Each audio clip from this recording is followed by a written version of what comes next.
Welcome to the new Lifeboat Hour. And my guest today is Terry Chapman. And we're going to talk a little bit about a piece of work that we love doing, perhaps more than anything. I guess I should speak for myself, and we'll find out what we each love to do most. But one of the things I love to do most is work with people around grief. Because not only is the need so enormous in these times when there is so much loss around us, but also I'm seeing that every time people are willing to really delve into their grief, they come away with more love in their lives, more compassion, more of a sense of aliveness, and paradoxically, a greater and deeper sense of joy. So I want to welcome you to the new Lifeboat Hour, Terry. It's good to have you here. I'm really glad to be here, Carolyn. I'm a fan of the Lifeboat Hour and really appreciate the opportunity really to talk about the sacred work of grief. For me also, it's kind of the heart of the matter. Really important work to do. Especially in these times that there's so much grief kind of in every context of our lives. And I'm with you that, you know, when we open up to the sacred work of grief, we open up also to mercy with a capital M and wisdom. And as you said, joy and more capacity for love. And so it's really needed work.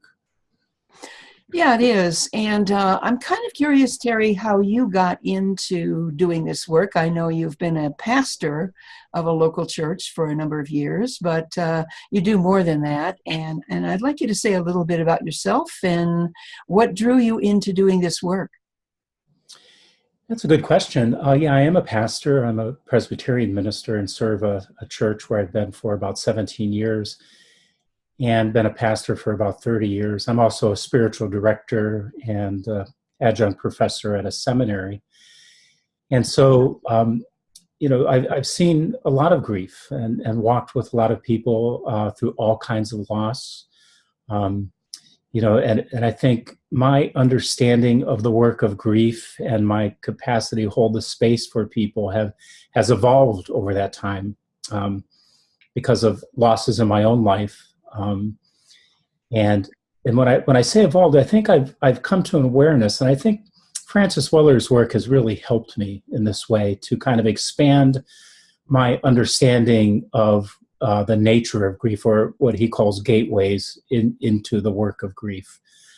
I think early on, you know, I kind of thought of grief as only the first gateway that he mentions, that everything we love will lose. And you know, I think like most people think of grief as, you know, losing a loved one. And certainly as a pastor, you know, I'm with people who are dying and those who have lost loved ones. And so that's in front of me. But, you know, the more and more I see all these other levels of grief that are kind of, you know, covering over us like this blanket. You know, probably just to skip ahead a little bit, I think what I'm most aware of right now, Carolyn, is the sorrow of the world. You know, one of the gateways that Francis mentions, you know, just, you know, every morning we wake up to one more opportunity for grief. And as I said, to me, it feels like this blanket that's being pulled over us as a species, as a collective, that is both, you know, carries with it pain and tragedy and shadow, but also opportunity, you know, to work with it and to witness it so we can not let it sort of metastasize into all kinds of toxic reactivity. So I'm growing in this. I like Francis Weller, what he's the invitation is to become an apprentice to the work of grief. And I'm certainly not an expert, but an apprentice. But I do know how powerful work it is. Yeah, you know, you mentioned Francis a couple of times, and I just like to clarify for people who may not be familiar with Francis. He is a psychotherapist in Northern California. He wrote a wonderful book on grief called The Wild Edge of Sorrow. And from my perspective, I sometimes call him the grief sage of North America, because I don't know anyone who's gone into the waters of grief and really, really looked at it both experientially and theoretically to the extent that Francis has. And he's really a man of the heart. He really comes from the heart in talking about grief. Francis and I had the wonderful privilege of working maybe 20 years ago with Malidoma Somé, who's an elder from the Dagara tribe of West Africa. And Francis had the privilege of actually going to the Dagara tribe and participating in one of their grief rituals. And I just like to say a little bit about that, because in that tribe, people are so conscious of the importance of grieving.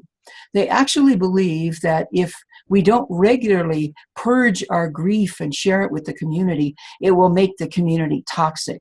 So they tend to have a grief ritual maybe even once a week, in which the whole community comes together and grieves, followed by a celebration and a feast, and then just going back into their lives.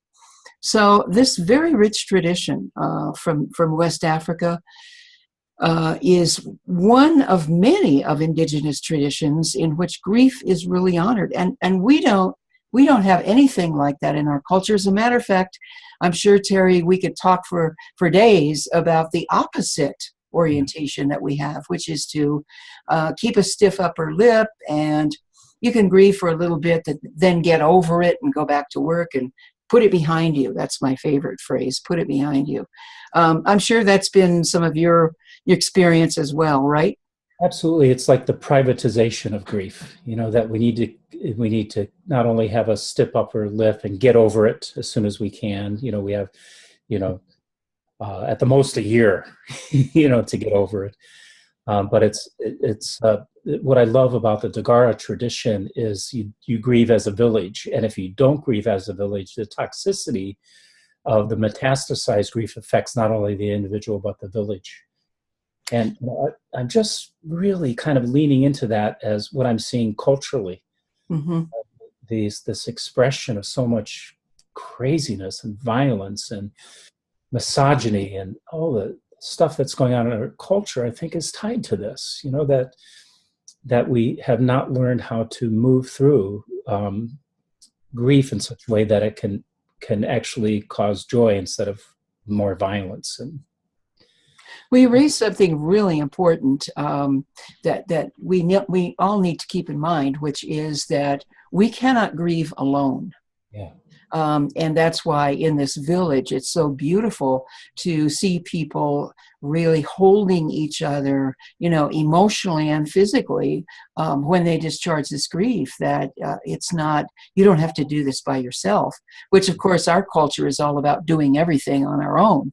But this is a real communal experience. And I just want to point folks to the fact that you and I are going to be facilitating a grief weekend, which will include a grief ritual such as we find in the Dagara tribe, December 8th through 10 in Lenoka Harbor, New Jersey. And can you say a little bit about why you wanted to do this? Because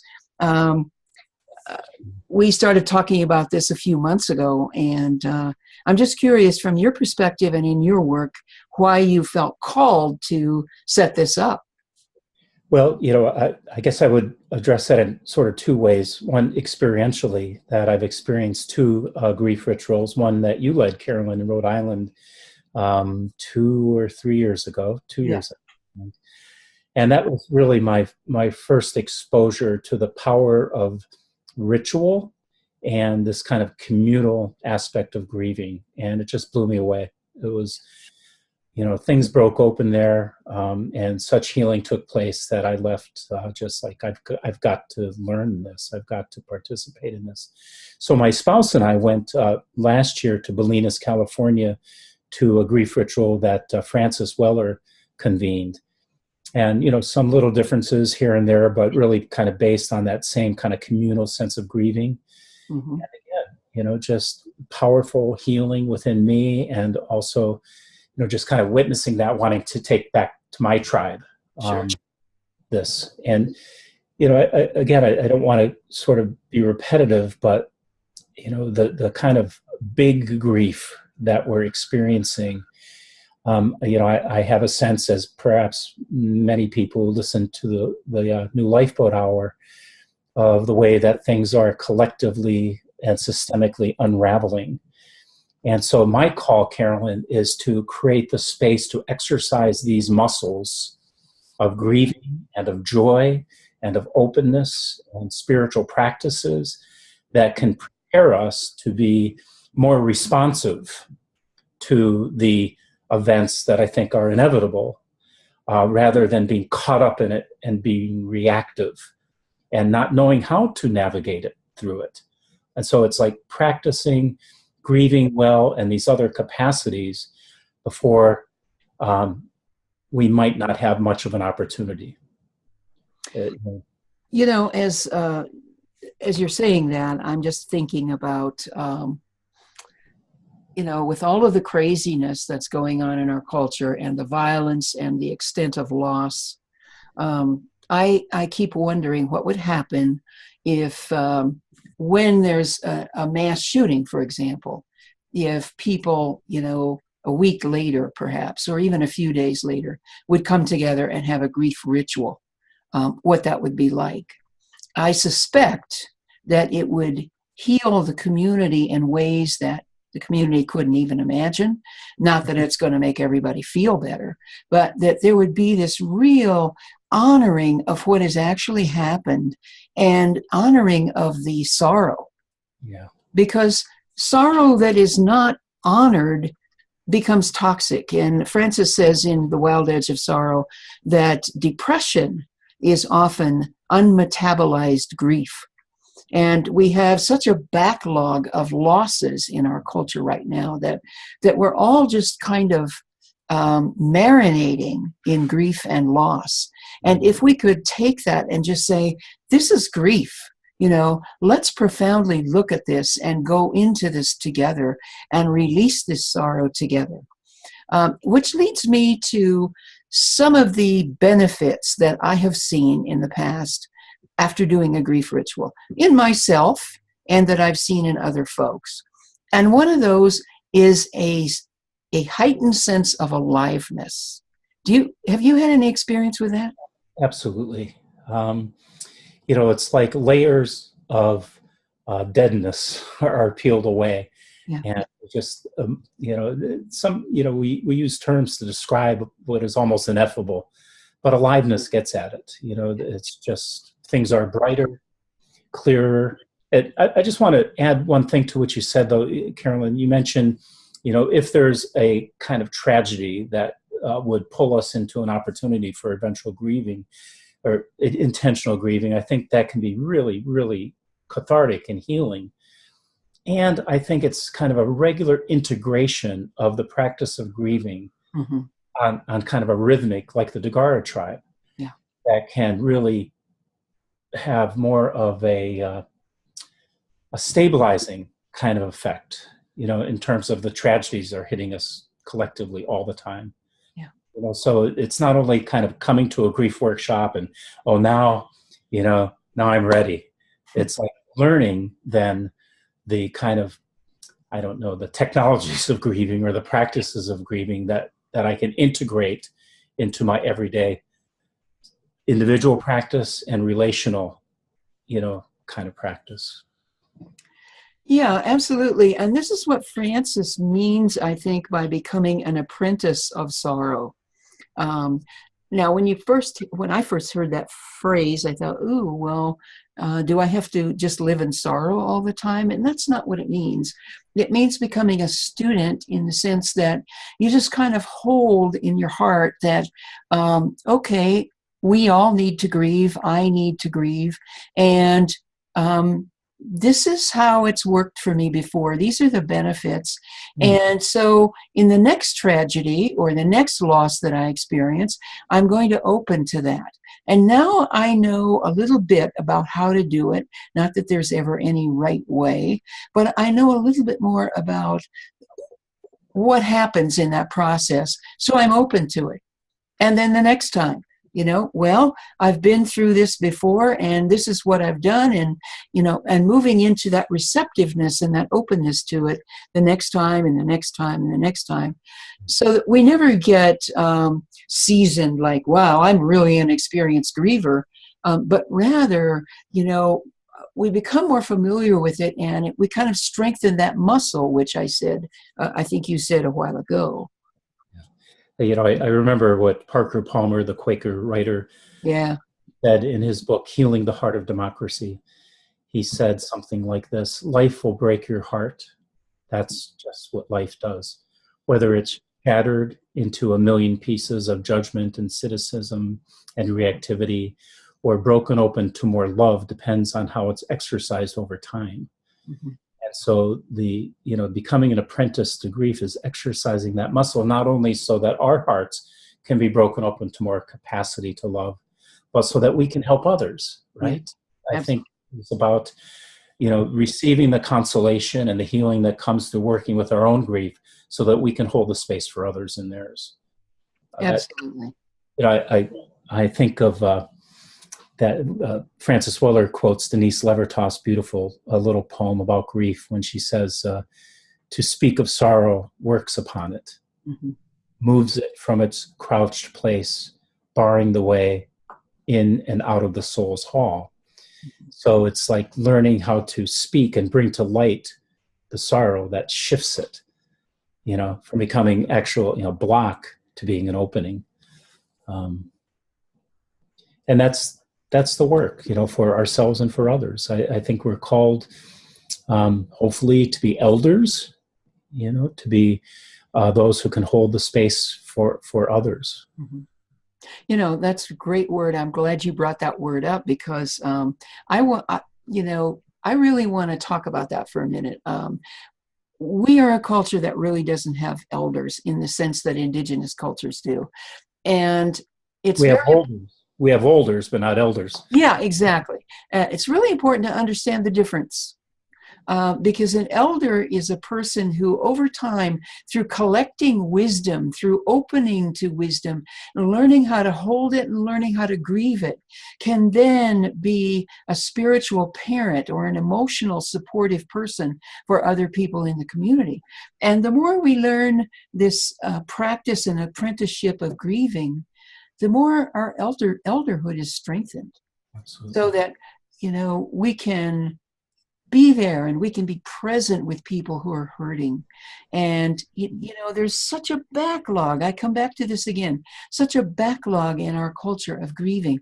And so it's very important, and what you just said a moment ago, that it begins to flow, as Denise's poem talks about, to move it and shift it.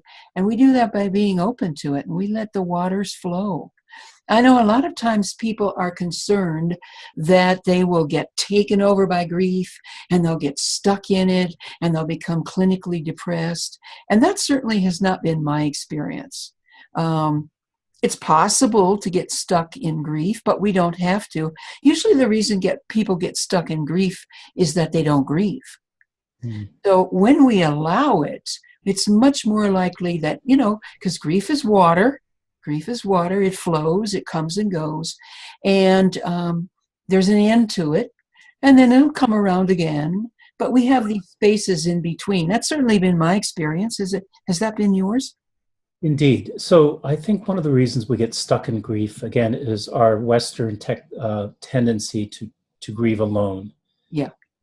And it's so essential that, because sometimes we feel stuck and we don't know how to pull ourselves out of it. But if we have allies, can hold space for us and be with us, chances are it will lead to more openness and joy. And the other thing I just wanted to say about being an elder in some of these things, it's not so much learning what to do as it is learning how to be. I mean, there are things to do and words to say and, rituals to hold the space for, but underneath that is, and you mentioned the word presence, there's an energy, a practice kind of energy that you bring into a conversation or to a situation that you almost don't need to say or do anything. Yeah. And you bring that kind of elder energy into it. Yeah.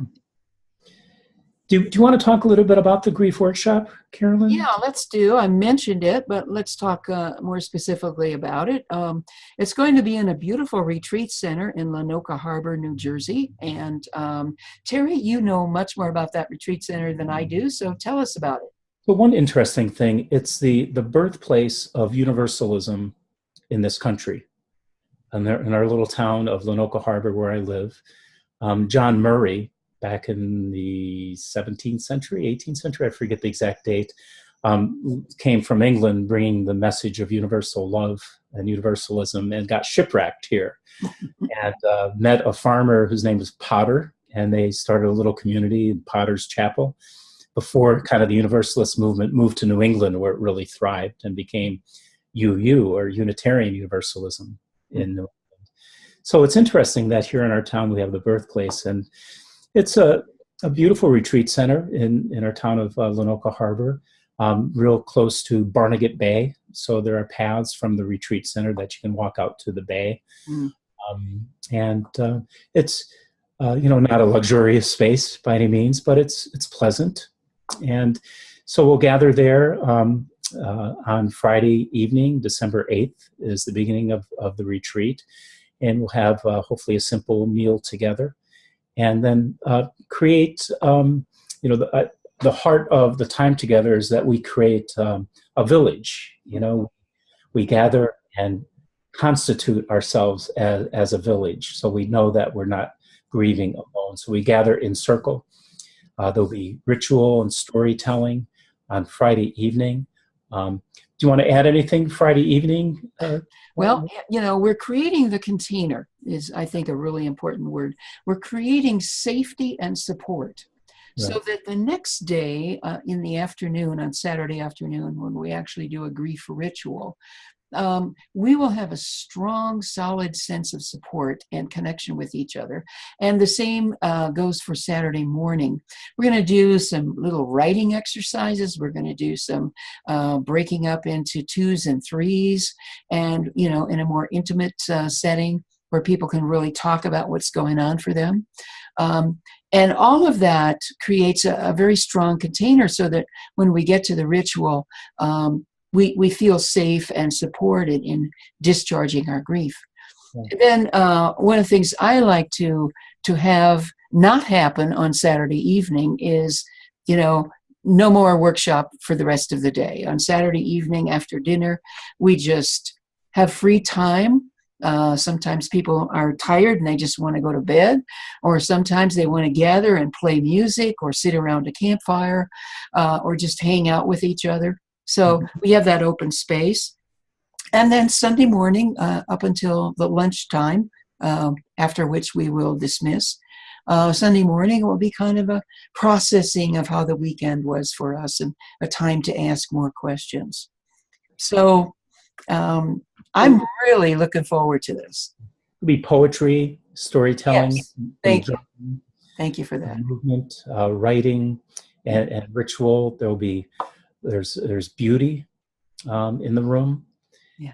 And I don't want to give too much away because there's some wonderful surprises, but it's really a beautiful thing. And, I just want to say, I'm coming from my Christian tribal tradition, but this isn't, this is for everybody. It isn't just for people who are Christian or Buddhist or Muslim or Unitarian or whatever you may be. It's not a religious retreat. It goes underneath that, right? It goes underneath the traditions into the perennial stream that kind of tie us all together, that we're all human and we all will lose everything we love.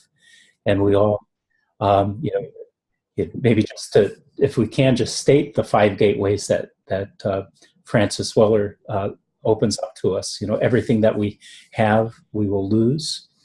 Might have to help me with this, little Karen, if we can do it by memory. The second gateway I kind of state, I'm not sure if he says this exactly, but the way we think life should be often isn't. So it's like letting go of the way we think should be, or letting go of a dream. I think of a friend that I talked to today who spouse just got a diagnosis of leukemia out of the blue.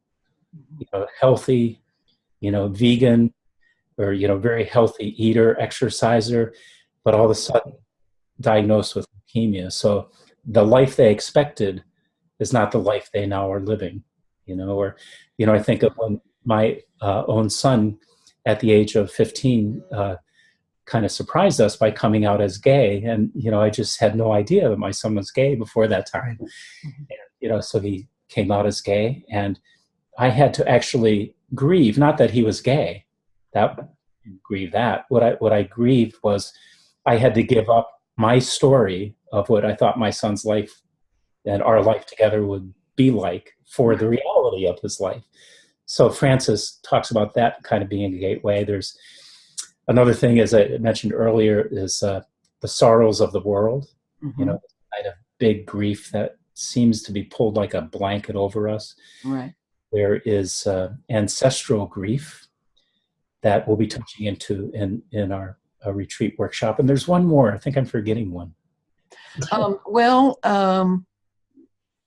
The one that my eyes have fallen on in the moment are the places within ourselves that have not known love. The parts of us that we're ashamed of or embarrassed about, or that we consider defective and we try to hide from the world.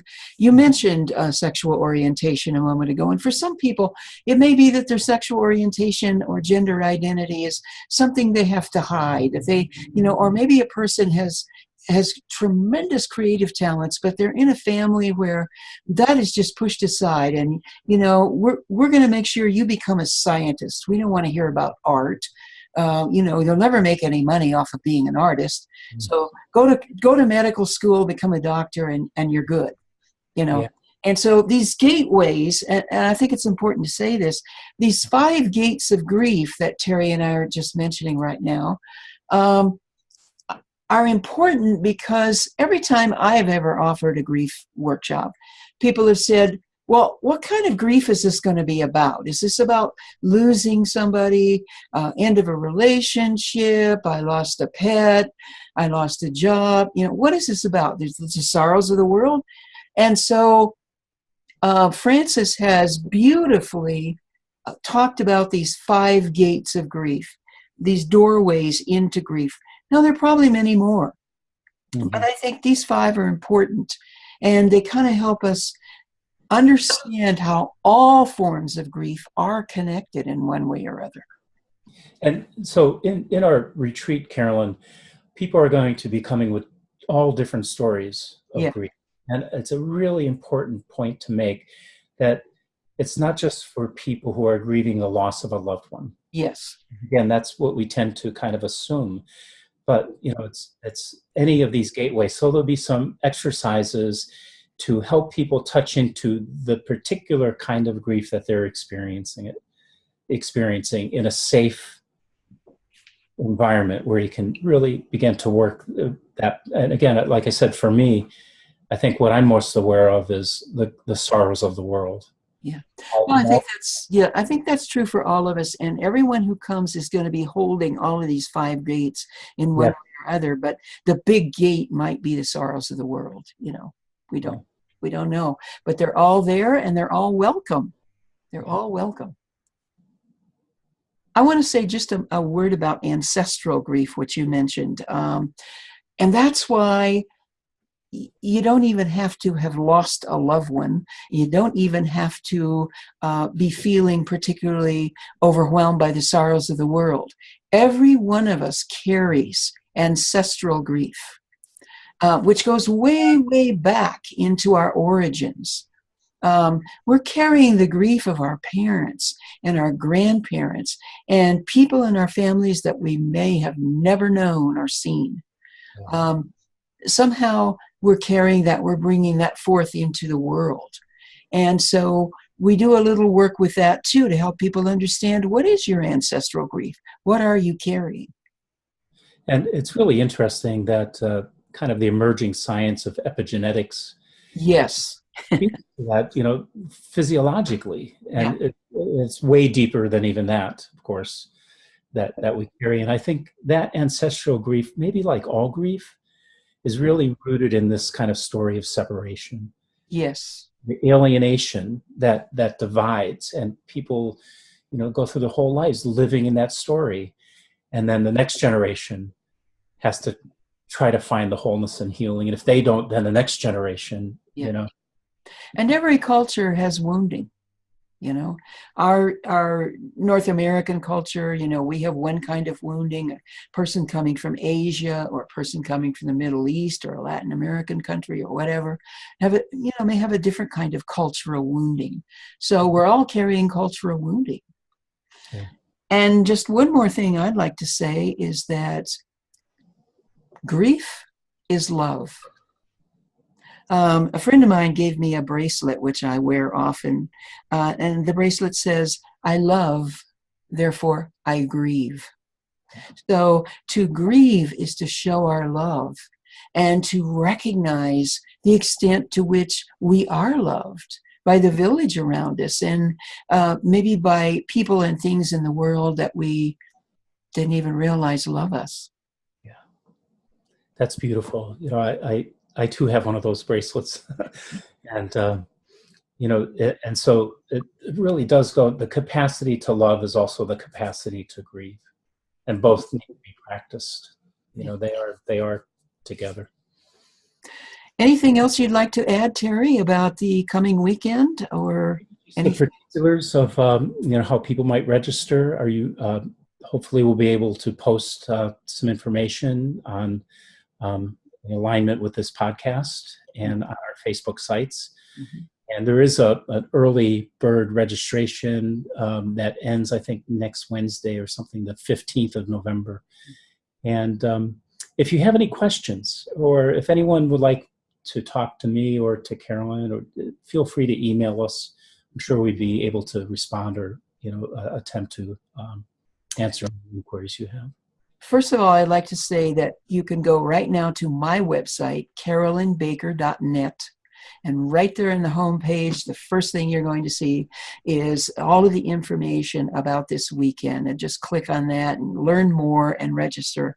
And my email is carolyn@carolynbaker.net. And Terry, yours? Yeah, my email is Terry Chapman, CHAPMAN @me.com. Thank you, Terry, for being with me today and for this wonderful conversation that has only made me more excited about what we're going to do in December. I'm so looking forward to it. Talk to you soon, Carolyn. Okay. And thank you, everyone, for joining us today. Until next time, be safe, be well, and be awake.